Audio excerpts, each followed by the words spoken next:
This is the sound of Eddie Jobson performing a standout track called Alaska from the debut self-titled UK album released in 1978. The band UK released 2 albums of classic progressive rock, which I guess to many of us may represent Jobson's recording career highlight.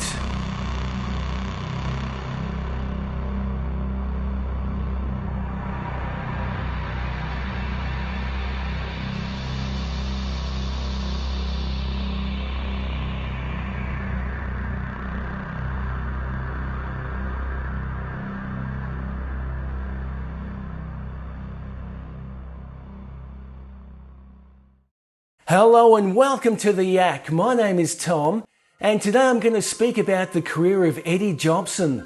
And in this, the first of 2 parts, I'll discuss the beginnings of Jobson's career, including his time with Roxy Music, Frank Zappa, the beginnings of the band UK, and the self-titled album UK, which was the first of 2 albums recorded under that name.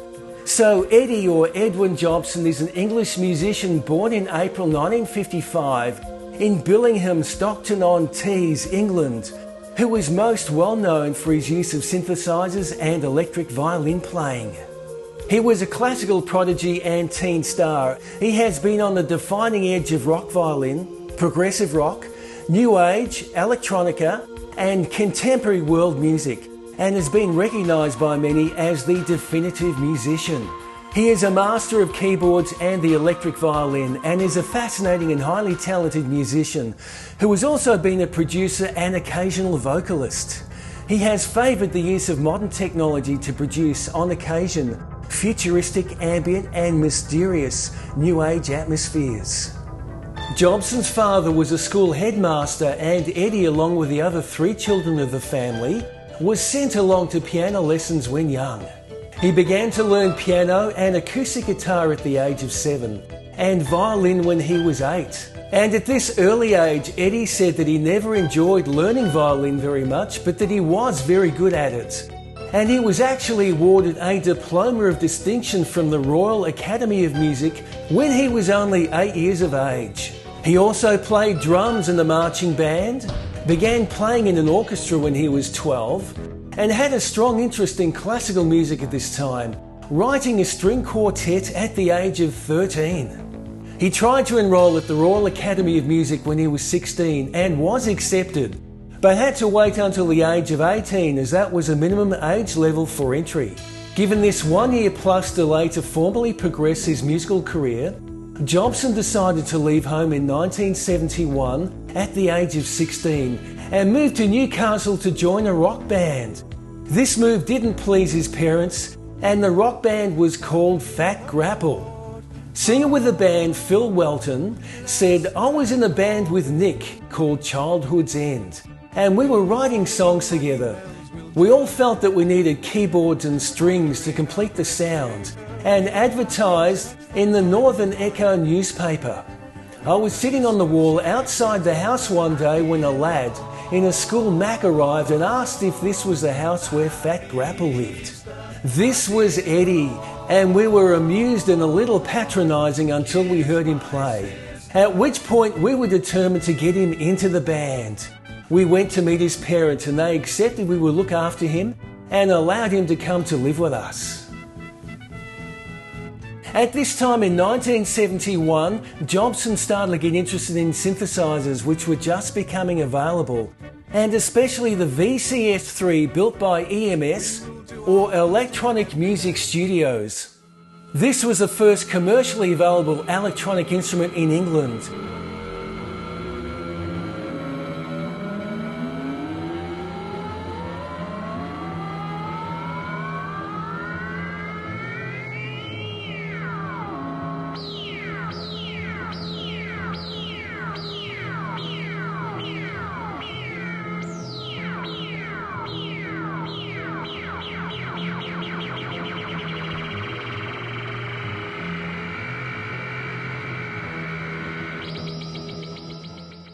With Fat Grapple, Jobson learned the piece Jigga Jig, his interpretation of a piece called Vivaldi performed by a prog rock band called Curved Air, being the signature solo piece played by Darrell Way.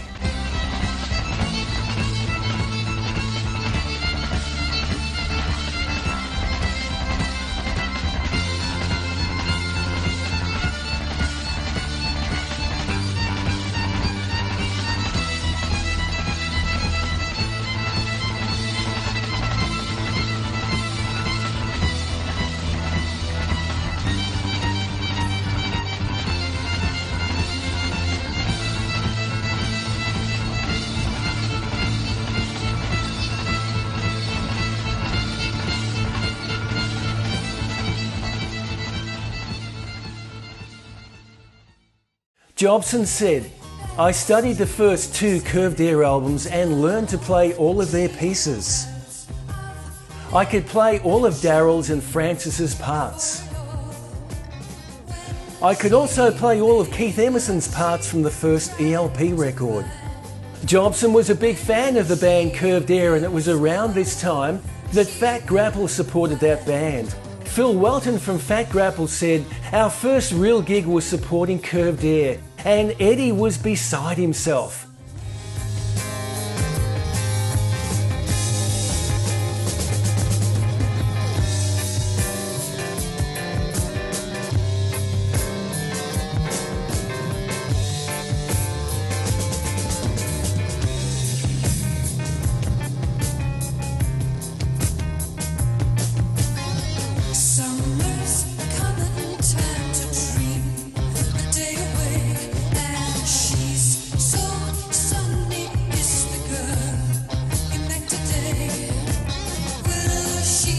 On the day of that support, some members of Curved Air's road crew heard the 16-year-old Jobson warming up with some Curved Air pieces on his violin during the sound check, and Eddie was soon invited to the band's dressing room.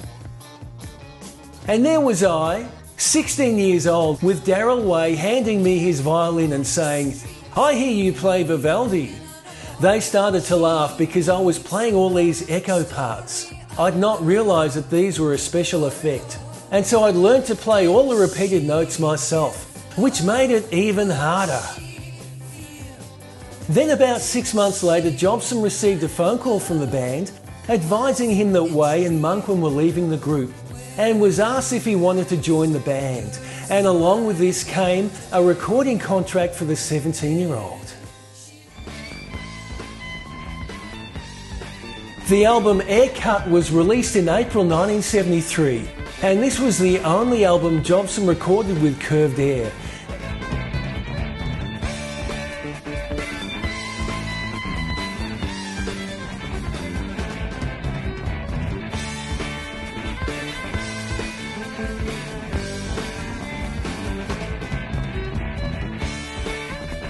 During his time with Curved Air, Jobson was introduced to singer-songwriter Brian Ferry, as their sisters shared a room together at college.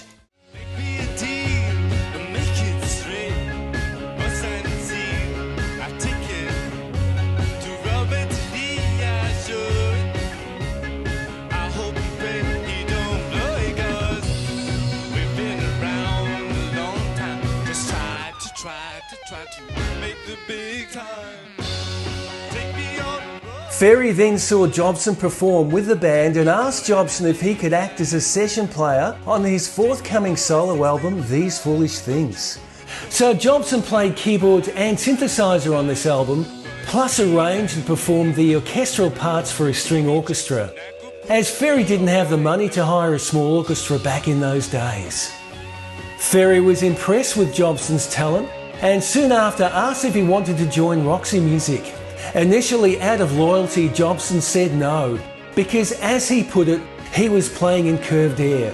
But concurrently, guitarist Kirby Gregory from Curved Air phoned Jobson and told him that he was leaving the band. Jobson thought that with Gregory gone, the dynamics of Curved Air would change for the worse, and so Jobson also left the band. So in 1973, Eddie, aged 18, joined Roxy Music and replaced Brian Eno on keyboards. He helped the band create their first #1 selling album called Stranded, which would also mark the beginning of Roxy Mania in Britain and the start of their most critically acclaimed and influential period. In total, Jobson performed on 3 of Roxy's studio albums, these being Stranded, Country Life and Siren. And he also played on the live Viva album.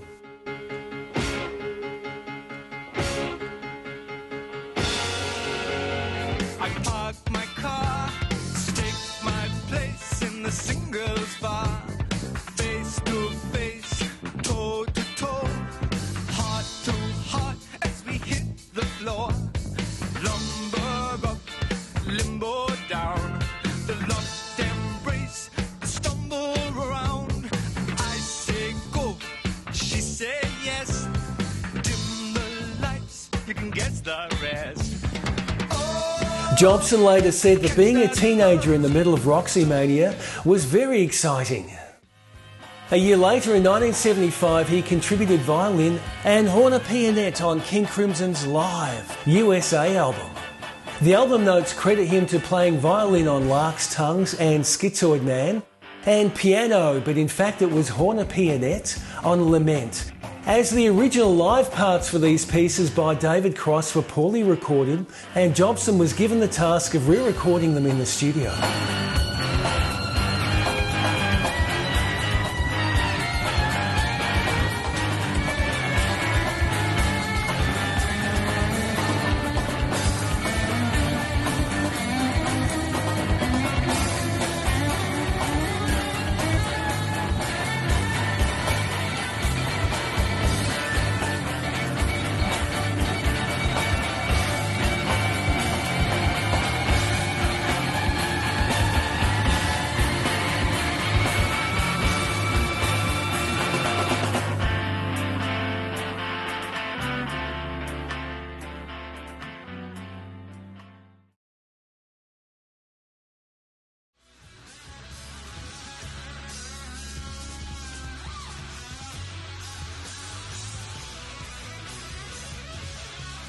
While touring in the US with Roxy in late 1975, Roxy Music opened for Frank Zappa's band. Zappa was impressed by Jobson's performance, and the two were introduced. Now, Jobson didn't know who Zappa was at the time, but they soon established a strong musical bond, and Jobson spent a week travelling in Canada, which included some off-stage jam sessions. Jobson later revealed, "I went on tour with Zappa when I was still with Roxy Music. Frank flew me to Canada and I went around with him on tour in Canada after the Roxy tour.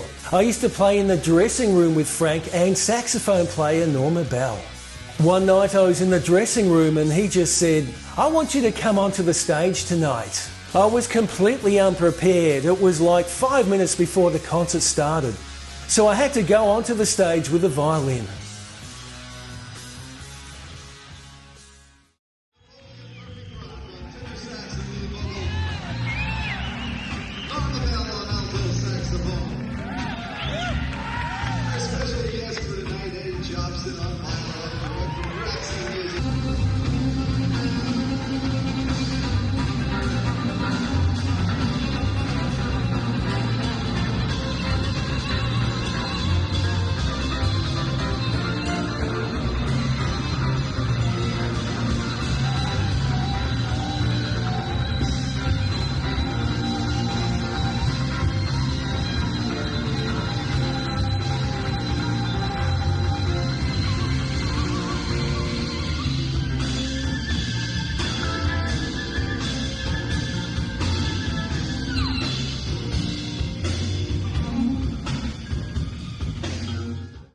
Then he did something else. He sent the keyboard player off the stage, he put me on the keyboard and then did some other songs. He played his Black Napkins, which he wrote on that tour, and that was my audition in front of 10,000 people. He pointed at me and I had to do a solo over Black Napkins. He just pointed like solo, you know. I was playing this guy's keyboard and I didn't even know how it worked. I tried to read the knobs and expressive devices because he had a synthesizer that I didn't even know. This was my live audition, and the next night I think I performed again with him in Montreal.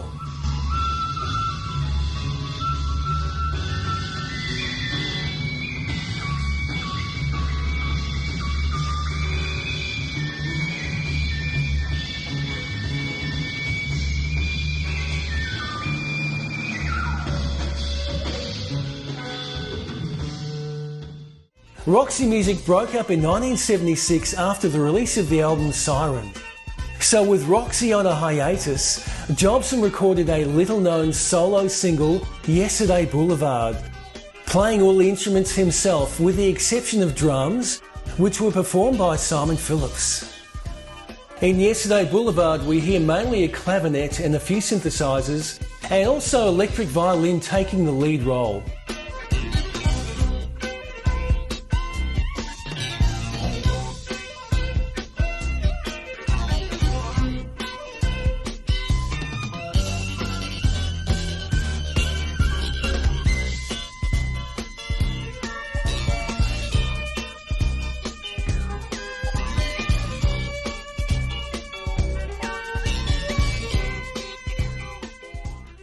The B-side, On a Still Night, has electric piano as a main instrument, with some slow violin.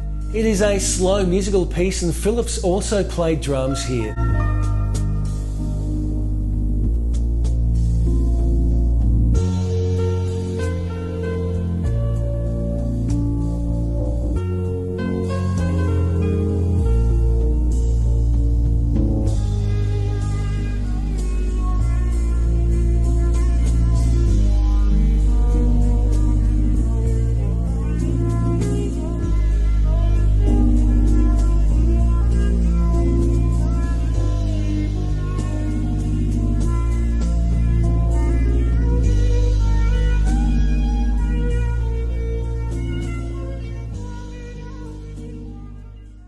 Jobson, who already had the nickname of a teenage rock prodigy, joined Zappa's outfit in mid-1976, replacing star players Jean LaPonte and George Duke at the age of 21.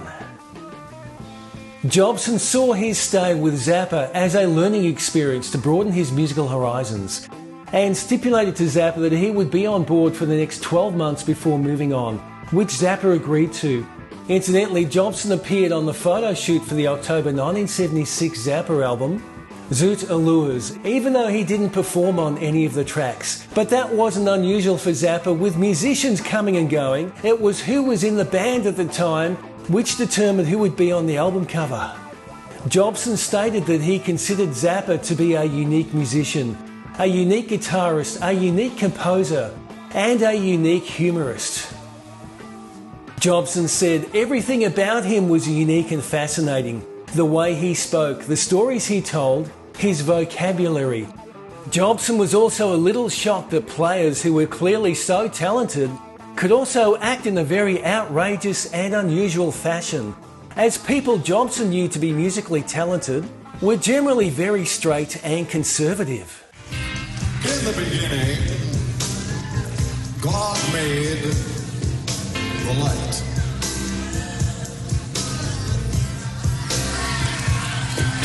Shortly thereafter, God made three big mistakes. The first mistake was called man. The second mistake was called woman. And the third mistake was the invention of the poodle. Now, the reason the poodle was such a big mistake is because God originally wanted to build a schnauzer, but he f***ed up.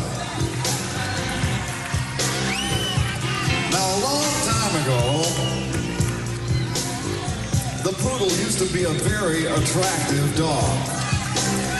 The poodle had hair evenly distributed all over its small, piquant, canine-type body. That's the way it used to be. The poodle used to be a regular-looking dog. You know it's true. I guess you do too.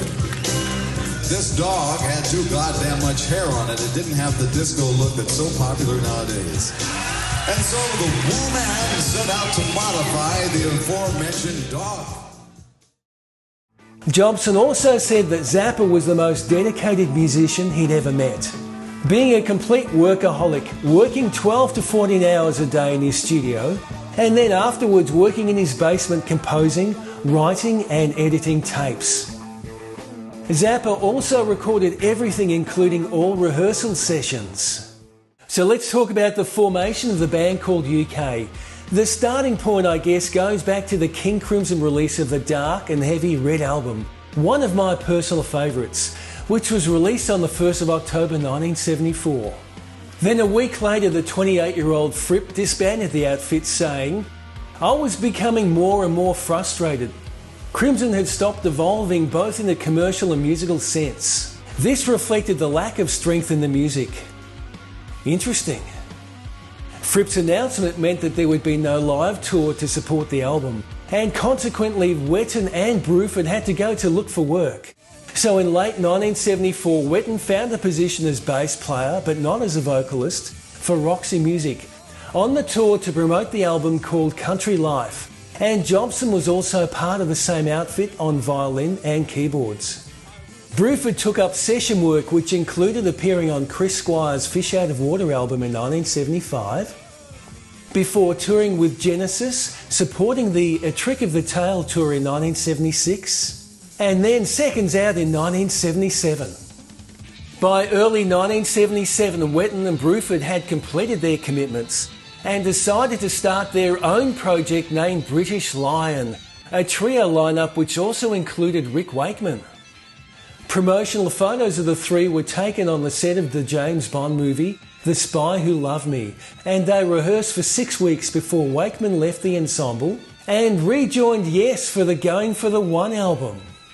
As Wetton recalled in his biography, "It was good, actually, it was very good. Some of the music we were playing was excellent, and one of the pieces which evolved was the song 30 Years. When Wakeman left, Wetton and Bruford decided to carry on. Robert Fripp was contacted around this time and showed interest in joining a new King Crimson-like outfit. Meanwhile, on the other side of the Atlantic, Jobson's 12-month stint with Zappa was coming to a close, and Wetton asked Jobson to join, telling him that Fripp was also interested in becoming part of the new outfit. This interested Jobson, who later said, "I left Zappa's band to co-form an offshoot of King Crimson because Robert Fripp was initially meant to be in the latter named UK group. And I expected to be playing some dark, complex instrumental music with perhaps a few uncommercial songs thrown in. But in the end, Fripp was reluctant to commit, and Bruford asked some fairly obscure player at the time named Allan Holdsworth to come along and play some guitar. With Jobson and Holdsworth on board, the band initially was renamed as Alaska, and they dedicated a few months to writing and rehearsing for the new album beginning in the autumn of 1977. Wetton later reflected on this period by saying, "Suddenly there were 4 of us in the studio. We were all looking at each other. I'd never heard of Allan Holdsworth in my life, but when he started to play, I thought, this is incredible."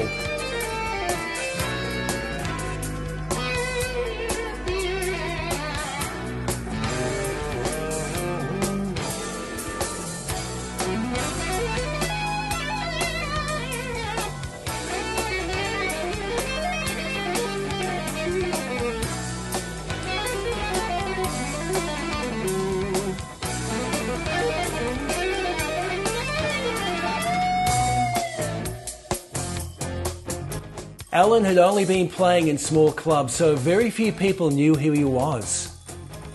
So I thought, what would happen if this guy was to play large venues? I immediately knew that we had to make sure there was plenty of room for improvisation in our music. The band name was then finalised by Bruford to UK, which better reflected the band's geographical location and origins, and Wetton completed the lyrics for the songs during Christmas of 1977. The album was completed a few months later at the famed Trident Studios in Soho, London, and the resulting self-titled album became a classic among many progressive rock fans. Now, you may think that Jobson was pretty established at the time of UK forming, and he was, but he was still only 22. The star-studded lineup had no trouble securing a record deal, and Polydor released their self-titled debut on the EG label of that same year. Incidentally, this album is often credited as the first successful rock supergroup studio album release ever. The music was characterised by layered synthesizers, jazz-inspired guitar, and exceptionally high-quality musicianship overall. And the release of the album was followed by a lengthy promotional tour. Now, before I begin speaking about the first UK album, I need to talk briefly about the Yamaha CS80 synthesizer, which had just been released.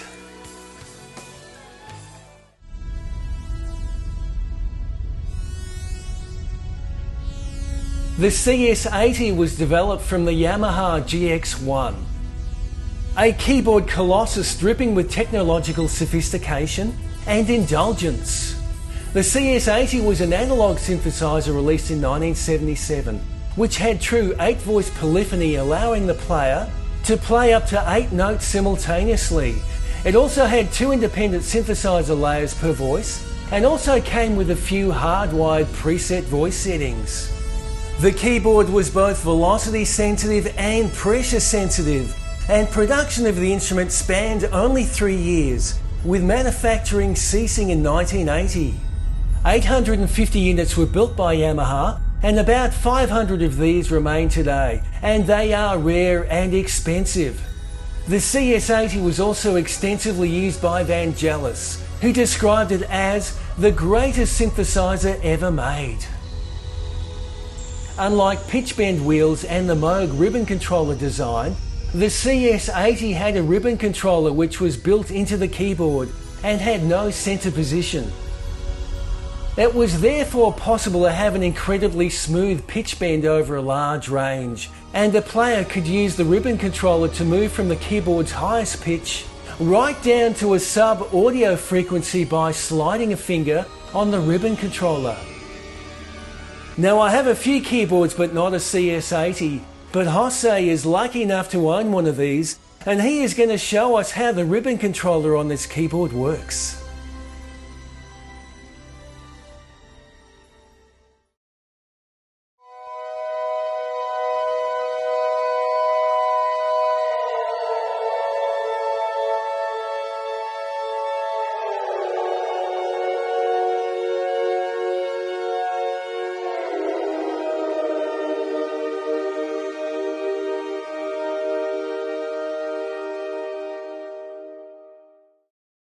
Jobson said, "I was lucky enough to time the formation of UK with the first introduction of the Yamaha CS80 polyphonic synthesizer. So that helped give me a distinctive new sound with which to start writing UK material. There's no question that instrument inspired the writing of Alaska, In the Dead of Night, Danger Money, Carrying No Cross, and years later the entire Green album." So let's remind ourselves now of the 6 songs which appeared on this first UK album, which was released in May of 1978. In the Dead of Night. Jobson said In the Dead of Night was probably the song that came together the quickest and easiest, and at the time became UK's signature song. I brought the piece in as a virtually complete 3-part suite, mostly written out on sheet music. But it turned out to be one of those songs that everyone just started playing, and it immediately worked. Bruford said the following about Holdsworth's solo. Allan delivered a knockout blow on the first cut. 94 seconds of liquid passion married to a blinding technical facility. That was to go down in the annals of rock guitar history. It remains one of the most perfectly formed, intelligently paced, and brilliantly executed pieces of guitar bliss you are ever likely to hear. Holdsworth used a tremolo bar in the solo which can be seen in these stills. He used it here because he said, "I used a tremolo bar in the beginning because it wasn't used by many people, and it was used to great effect in this song." And if you're familiar with Holdsworth's playing, you won't be surprised to know that this solo was completely improvised, and that was pretty standard for Holdsworth. Part 1 of the suite is a high-energy driving track that begins with lots of adrenaline. It's a powerful and uplifting piece composed by Jobson, featuring wonderful synth work, striking fills by Bruford on rototoms, on the verses an irresistible 7/8 groove, and just over the 3-minute mark we hear a wonderfully crafted guitar solo by Holdsworth over the 7/8 section. This track is a magnificent way to start a prog rock album.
There is hardly any good video footage available from the time of the first UK album. So I'm going to fast forward now to the year 2013, where we see Jobson, Wetton and Marco Minimum instead of Bruford on drums. By this time, Jobson had also simplified his keyboard setup to use 2 VAX keyboard controllers and some MacBook Pro laptops. And I'll speak a little more about his keyboards in part 2 of this series. This means that there is no Yamaha CS80 present in this live setting.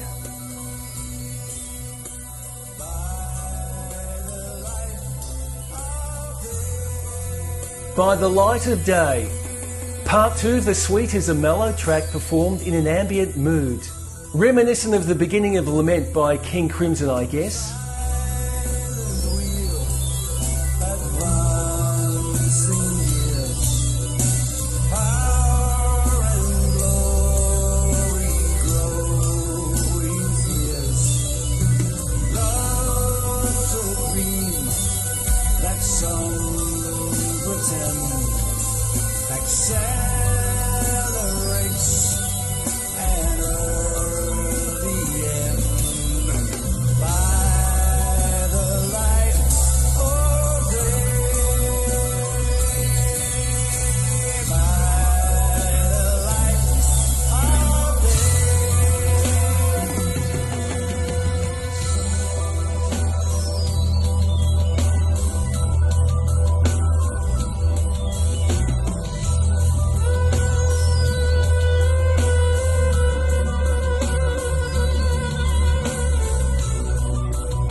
Presto Vivace and Reprise. The last part of the suite begins with all performers showcasing magnificent playing of their instruments. And we also see Alex Markacek on guitar here.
30 years. This song is about a young lady who gets to the age of 30 and finds out that the years have suddenly slipped by. And she's missed the boat, as we hear such lines as missed opportunity, all those things you planned, chasing rainbows for a lifetime, and 30 years and on the ledge. As I mentioned earlier, the outline for this song developed during the time Rick Wakeman was part of the outfit in early 1977. The track opens with a melancholic keyboard string opening, some sparse guitar work, and then vocals by Wetton, similar in style perhaps to Book of Saturday from the King Crimson album Larks, Tongues and Aspic.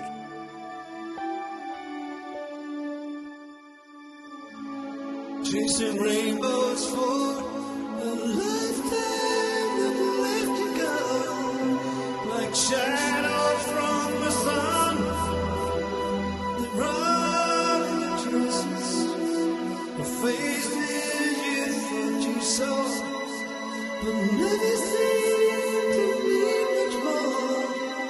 And echoes of a day gone by, with someone else would have to try to light the stars in your sky.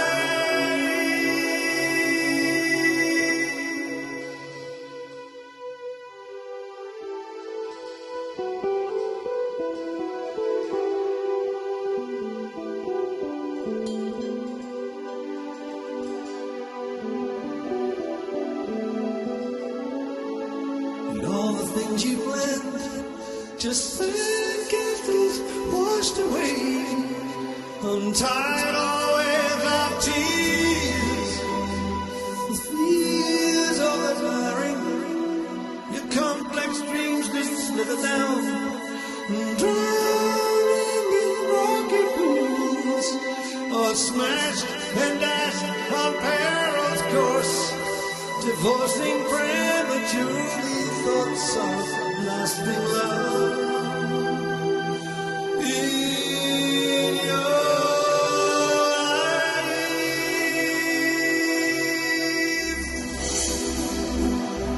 Sometimes time to spend dreaming of missed opportunities. Spare a tear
chasing rainbows for a that magic rocky curve, that shadow from the sun.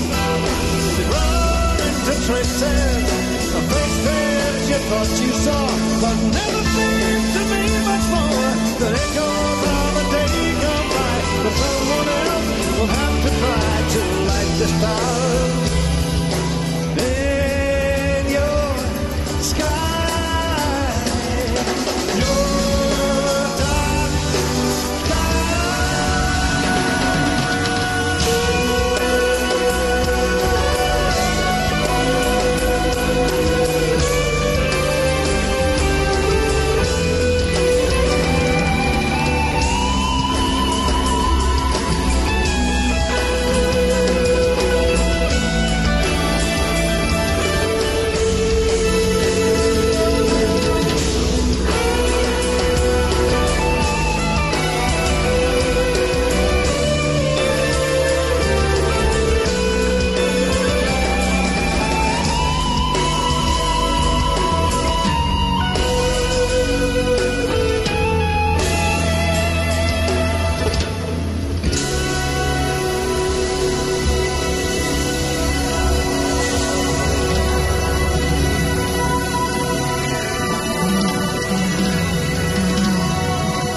Alaska. I like this piece, and it's the one I use at the very start of this video to grab your attention.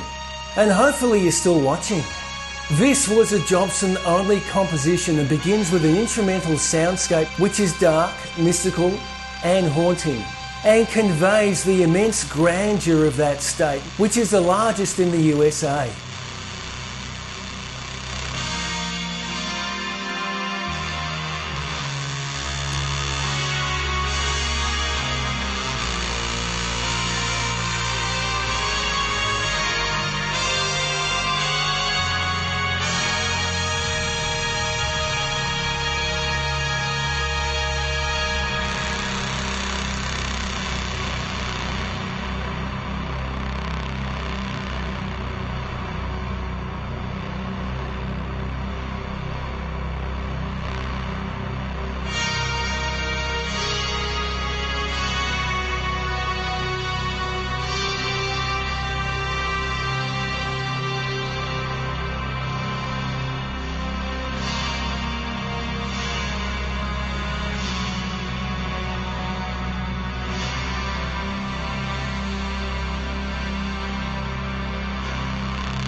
Nevermore. Holdsworth said, I already had that song written, but it was an instrumental. I think John Wetton wrote the lyrics. I was doing some layer guitar things in those days, and we just took the guitar parts and he sang them as opposed to me playing them. And Wetton said that the song was called Nevermore because of the proposed demolition of Soho in London, and I think it is quite important to me that place carries on existing. They want to knock it down and put up a concrete version of high-rise flats. And in doing so you lose all the character of London.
Mental Medication.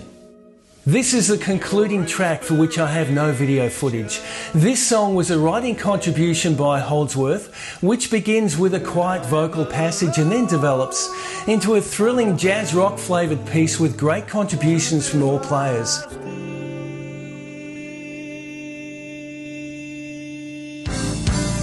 With the sun in your eyes and a simple disguise, you fool me.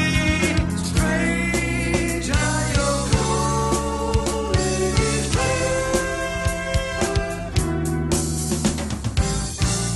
from the sound of your voice, you didn't give me no choice. You move me deep, blinded.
Unfortunately, following the recording and ensuing live work, tensions in different musical directions began to surface amongst the band. Allan wanted it to be more jazz, more obscure. Bill also wanted it to be more jazz and less of a commercial thing. In an interview made with Guitar Magazine in 1980, Holdsworth spoke about the difficulty of translating an album made with many overdubs into a live setting. We just played bits and pieces of the songs and they would shake them up and record them. Then we had to try and reproduce those parts live. We had millions of overdubs and then we had to try to decide who could play what parts live, because one guy doesn't have four hands. Another issue was that in the concert setting, Holdsworth would improvise significantly. This was his natural style and he didn't like being expected to play the same solo every night. So before long, Holdsworth and Bruford left the group after the completion of their touring commitments. So this is the story of the original short-lived lineup of Year K, which I believe was one of the best progressive rock acts to emerge in the late 1970s. The offering of this self-titled album demonstrates what could be created when the planets align for a brief moment, as musical creativity and talent at this level is rare. The album marked a terrific first effort for the band, bursting with great musical ideas and energy, and amazing performance skills from all players to create what I believe is an essential addition to any prog rock fan's record collection. In the second and final part of this series, I will speak about the album Danger Money, Jobson's career in the 1980s beginning with the Green Album, his brief stay with the band Yes, his releases on the Private music label, and then the development of the Year K Z outfit and the Year K shows which followed. So I hope you can join me then.